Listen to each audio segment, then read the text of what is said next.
మే 12, 2025 సుందరయ్య విజ్ఞాన కేంద్రంలో అరుణోదయ 50 వసంతాల స్ఫూర్తి సభను నిర్వహించారు. ఈ సావనీరు ఆవిష్కరణ సభలకు భారతదేశంలోని వివిధ రాష్ట్రాల నుంచి ప్రతినిధులు హాజరయ్యారు. ఈ సందర్భంగా కవులు, కళాకారులు, మేధావులు తెలుగు రాష్ట్రాల నుంచి అధిక సంఖ్యలో పాల్గొని ఈ సభలను విజయవంతం చేసుకున్నారు. ఈ సభకు అధ్యక్షతగా ఆటపాటల అరుణోదయ విమలక్క అధ్యక్షత వహించగా కవులు, కళాకారులు తమ వాయిద్యాలతో, గళాలతో గలం కలిపారు. ఈ సందర్భంగా బిఎస్ రాములు గారు మాట్లాడుతూ, ప్రత్యామ్నాయ సంస్కృతి అంటే దేవుడు దయ్యము కాదు. భారతదేశంలో మొదటి నుంచి నేలూరుకుపోయిన కులం, ఆ కుల నిర్మూలన కోసం మనము ఏం చేయగలం? అంబేద్కర్ సూచించిన ఇంటర్ క్యాస్ట్ మ్యారేజ్లు దీనికి ప్రధాన భూమికగా ఉంటుంది. దీనికి మనము మన సంఘాలలో ఏం చేయగలమో ఆలోచించాలని బిఎస్ రాములు గారు మాట్లాడుతున్నారు. ప్రత్యామ్నాయం అంటే కొత్త పాత కలయికలు కాదు, నూతన ఆవిష్కరణలు జరగాలి.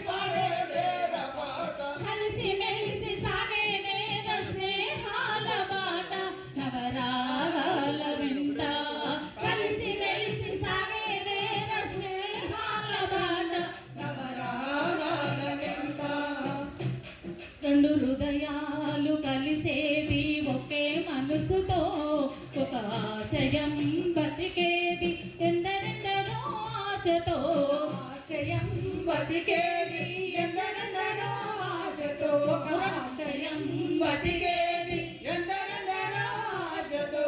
రెండు కళ్ళు కలిసి చూసేది ఒకే చూపును, పక్షులన్నీ తిరిగి చేరేది ఒకే గూటికి.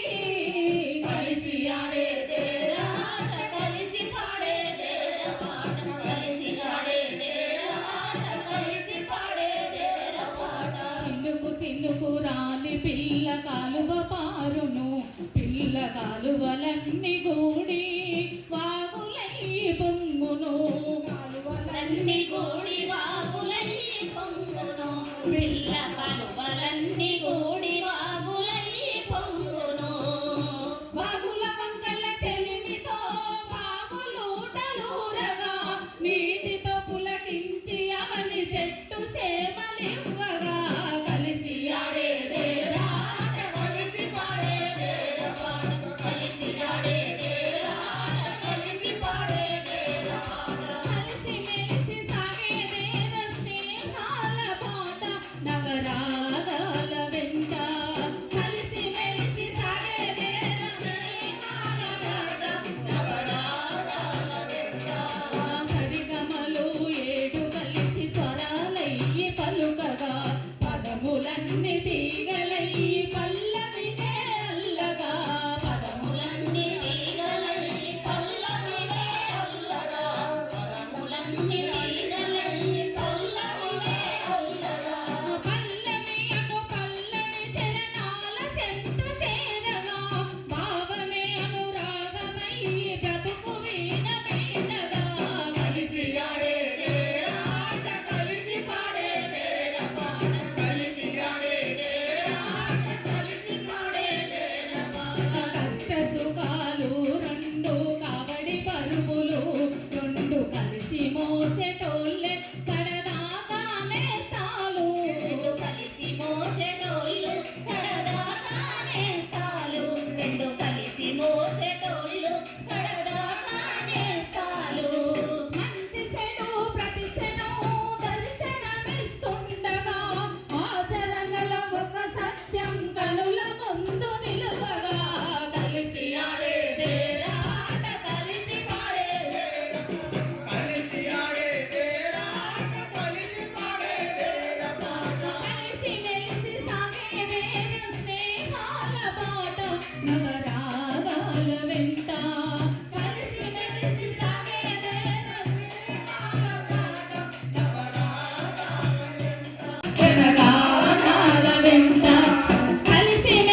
గానాల వెంట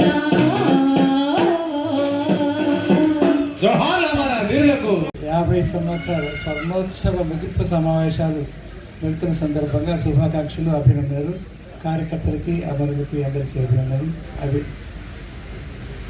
సాంస్కృతిక కర్తవ్యాలు ఏం చేస్తే బాగుంటుంది అని అన్నారు. దాని గురించి మాత్రమే చెప్తాను. కులాంతర వివాహాలు చేసుకోవాలని చెప్పేసి పాటలు రాయండి, నాటికలు రాయండి, ప్రచారం చేయండి. మద్యపానం మంచిది కాదు. దానివల్ల కుటుంబ సమస్యలు చాలా, కుటుంబ పరిస్థితి పాడైపోతుంది. 40% ఆదాయం పాడైపోతుంది. మద్యపానం నిషేధించడం కోసం పనిచేయండి. అది స్త్రీల సమస్య కింద కూడా మారుతున్నది. దానికోసం పనిచేయండి. స్త్రీలు పురుషులు సమానమే. అందువల్ల ఆడపిల్లని గవర్నమెంట్ స్కూల్కు, మగ పిల్లని ప్రైవేట్ స్కూల్కి పంపించడం కాకుండా ఇద్దరిని ఒకటే స్కూల్కి పంపించే ప్రయత్నం చేయమని మనం ఒక పాటలు, సాంస్కృతిక కార్యక్రమాలు చేయాల్సిన అవసరం ఉంది.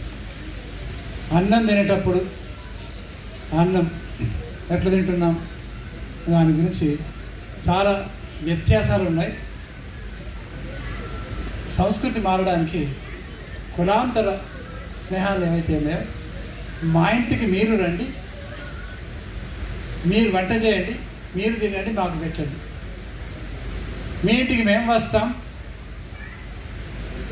మేము వంట చేస్తాం, మీరు తినండి మాతో కలిపి ఆయన చెప్తే బ్రాహ్మణ ఇళ్ళల్లో, రెడ్ల ఇళ్ళల్లో, కాపుల ఇళ్ళల్లో ఎట్లా ఉన్నదో వంట మన ఎస్సీలకు తెలుస్తుంది, బీసీలకు తెలుస్తుంది. బీసీల ఇళ్ళల్లో, ఎస్సీల ఇళ్ళల్లో ఎట్లున్నదో రెడ్లకు వాళ్ళకి తెలుస్తుంది. ఈ ఇంటరాక్షన్లో ఓహో ఇన్ని రకాలు వేసుకుంటారా బ్రాహ్మణులు, నెయ్యి, చట్నీ, పప్పు, కూరగాయ, ఒక ఎండుమిరపకాయ, ఆ తర్వాత సాంబారు, పెరుగు. అదే ఎస్ఐలో చూసి అరే ఏంటిది ఒకటే పప్పు ఇట్లా పోస్తున్నారు, అన్నంలో పోసుకొని గింతే నా తిండి. అప్పుడు ఈ సాంస్కృతిక మార్పు, ఆహారంలో మార్పు వస్తుంది. ఆహారంలో మార్పుకి పోషకాహార విలువలు పెరుగుతాయి. అందువల్ల అదొక సాంస్కృతిక. దీనిని కూడా ఏమన్నారంటే వంట రూమ్ మానేయండి, వంట రూమ్ రద్దు చేయండి అని అన్నారు. మనకు కాదు కాబట్టి మా ఇంటికి మీరు రండి, మా ఇంట్లో వంట చేయండి, మనం అందరిగా తిందాం. అది కులాంతరంగా ఒకటే కులమైతే తేడా తెలియదు. అది స్త్రీలని వంట గది నుంచి తప్పించడము, వంటలో పురుషులు పాల్గొనడం.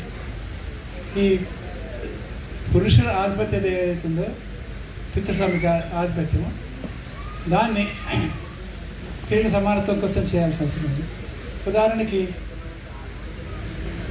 ఇంటి పేరు అనేది ఇప్పుడు సర్టిఫికేట్లలో చదువుకుంటున్నప్పుడు తల్లిగారి ఇంటి పేరు ఆడుకున్నారు. పెళ్ళైన తర్వాత అత్తగారి పేరు రాస్తా ఉన్నారు. రెండు పేరు కలిపి రాసుకోవచ్చు కదా. అత్తగారింటి పేరు, తల్లిగారింటి పేరు కలిపి 20 రూపాయలు కోట్లో 50 రూపాయలు అఫిడవిట్ ఇచ్చేసి రాసుకోవచ్చు.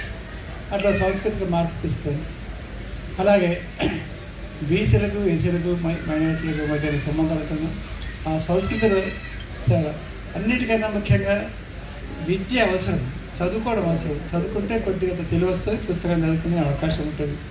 అందువల్ల ఆధునిక విద్య అందుకున్న వాళ్ళకే ఆధునిక ఉపాధి కల్పన దొరుకుతుంది, పోటీ చేసే అవకాశం వస్తుంది రంగాల్లో. ఒకప్పుడు ఒక ఆయన ఏమన్నాడంటే, అరే ఏం మెడ మీద చేస్తావురా గాడిద కొడుక, నేను చెప్తా 120 మంది ఎమ్మెల్యేలు కలుగుతారు అన్న శిష్యులు అసెంబ్లీలో, ఏమనుకుంటాం రానన్న.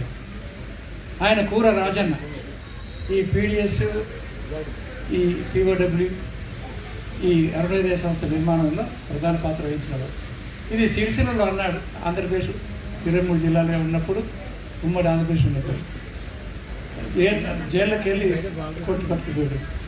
120 మంది ఎమ్మెల్యేలు కూరరాజన్న శిష్యులో, పీడిఎస్ శిష్యులో, అరుణోదయ శిష్యులో, పిఓడబ్ల్యూ శిష్యులో దాని రంగంలో ఉన్నారు. అదే కనుక కంటిన్యూ అయితే ఇక్కడ ఉన్నటువంటి వాళ్ళంతా ఎమ్మెల్యేలు, ఎంపీలు, మంత్రులు, కేంద్ర ప్రభుత్వం, మీరందరూ సర్పంచులు, జిల్లా పరిషత్ చైర్మన్లు, ఆ తర్వాత ఇంకేమైనా అయిపోయేవాడు. ఎందుకు కాలేదు ఆ రోజు అన్నాడు. ఇప్పుడు జగదీశ్వర్ రెడ్డి పీడిఎస్పీ రావాలి, జూలూరు గౌరీశంకర్ పీడిఎస్పీ రావాలి, మొన్నటిదాకా పనిచేసినటువంటి కొప్పలేశ్వర్ పీడిఎస్పీ రావాలి, బొజ్జా భిక్షమయ్య పీడిఎస్పీ రావాలి. ఏమైపోయింది? అందరికి పలుకోలేకపోతున్నాం. మన సోల చిన్నది, మన మన తూకం 5 కిలోలదో 10 కిలో మన డబ్బా, లేదా మన సింగిల్ బెడ్రూమ్ అనుకో, ఆ సింగిల్ బెడ్రూమ్ అందరూ పడతలే, అది విశాలమైతే లేదు కనుక వస్తువులు వెళ్తున్న వేరే కాడ మర్చిపోయి చేసుకుంటుంది. కనుక జేఏసీలు పెట్టాలి. జేఏసీ ఏంటి? ఇప్పుడు తెలంగాణకు ఒక మన అనుభవం వచ్చేసింది. జేఏసీ అంటే ఏంటి? అరే ప్రపంచ కార్మికులారా ఏకము కండి అన్నాం కదా, మరి మనం ఎందుకు ఏకంగా ఆడలేదు? మేడే నాడు జేఏసీ పెట్టి అన్ని సిపిఎం నక్సలైట్లు అందరూ కలిసి మేడే నాడు భారతదేశ వ్యాప్తంగా 20 జెండాలతో జేఏసీ పెట్టుకొని ప్రతి సంవత్సరం 1,00,000 మంది 1 కోటి మందితో ప్రదర్శన చేస్తే ఐక్యత ఆత్మీయత పెరుగుతుందిగా. దాని ఏమైనా అభ్యంతరం ఉందా? అట్లాగే మార్క్స్ జయంతి, అలాగే లెనిన్ జయంతి, అలాగే 26 జనవరి, అలా 15 ఆగస్టు, దీని తేడా ఉన్నదా? ఆ జేఏసీల పేరు చేసుకోవచ్చు కానీ జాతీయ పండుగలే కదా. ఈ ఐక్యత కలిసి పనిచేసే ఐక్యతకు అనుకూలంగా కళారూపాలు రూపొందించాడు. ఒక్క విషయం ఎంత విషాదకరమైన విషయం అంటే, స్టేజ్ మ్యారేజ్ గురించి ఇప్పటిదాకా మాట్లాడినాడు భాస్కర్. స్టేజ్ మ్యారేజ్ అక్కడ జరిగింది ఒక ఇంజనీరింగ్ కాలేజీలో. అందరం ఉన్నాం, అంబికతో సహా అందరం ఉన్నాం. ఆ మీటింగ్ స్టార్ట్ కాలే, వారు చదివియాలి, వేదిక ఆర్గనైజ్ మేము చేస్తాము, భూపాలు మేమంతా కలిసి ఆడ పాటలు. స్టేజ్ మ్యారేజ్కి పూలదండలు పెళ్లి పాట పాడమంటే ఒక్క పాట లేదు, పూలదండలు పెళ్లి పాట లేదు. నేను దళిత రచన కళాకారుల మేధాలు ఐక్యతగా 1992లో ప్రారంభించి ఆ తర్వాత వేలాది పాటలు రాయించి ఆ తర్వాత అమ్మ గురించిన పాటలు లేవు, నాన్న గురించిన పాటలు లేవు. ఇక మరి నేర్పిన సంస్కృతి ఏమిటి? అమ్మని ఎలా గౌరవించాలి, నాన్న ఎలా గౌరవించాలి, కుటుంబ కోసం ఎట్లా ఉండాలి, వీటి గురించి పాటలు రాయకపోతే, సంస్కృతి చేయకపోతే, నాటకాలు రాయకపోతే ఇక ఏం చెప్పేది? మనం పార్టీ కర్తవ్యాలు వేరు, ప్రజల సంస్కృతి వేరు. పార్టీ కర్తవ్యాల కోసం అరుణోదయ సంస్థ పనిచేయండి, ఏమైనా రాసిపోయి ప్రజల సంస్కృతి మార్చడం కోసం ఏం చేయాలి? 3 విశ్వాసాలను వ్యతిరేకించాలి. తెల్లమ్మ గురించి రాసినప్పుడు చిగుప్పల్లో గురించి, కందుకూరి వినేష్ పంతులు చేశారు, మహాత్మా జ్యోతిబా ఫూలే చేశారు. ఎంతమంది మాట్లాడిన పొద్దున్న నుంచి మహాత్మా జ్యోతిబా ఫూలే మీద ఆ సినిమా మీద అంత ఇదిగా బ్రాహ్మణవాదులు దాన్ని అడ్డగిస్తే ఒక్కసారి ఒక్కరన్నా అది ఒక సంస్కరణ విప్లవం, భారతదేశంలో ప్రారంభించే సంస్కరణ విప్లవం గురించి ఆ సినిమా తీసిన దాని మీద ఒక్కరన్నా దాన్ని మద్దతుగా మాట్లాడడానికి మహాత్మా జ్యోతిబా ఫూలే పేరు తీయలేదు. ఏమి మనం చేస్తున్నది? కందుకు వేషం పంతుల్లాగా సంఘ సంస్థలు చేశామా? గురజాడలాగా అట్లాంటి పాటలు రాసామా? ప్రజల్ని చదువుతున్నాడు, ప్రజల్ని పార్టీలను చైతన్యం చేసేటువంటి భావజాలం ఒకటి. ఆ తర్వాత ప్రజల యొక్క సంస్కృతి మార్చడం ఒకటి.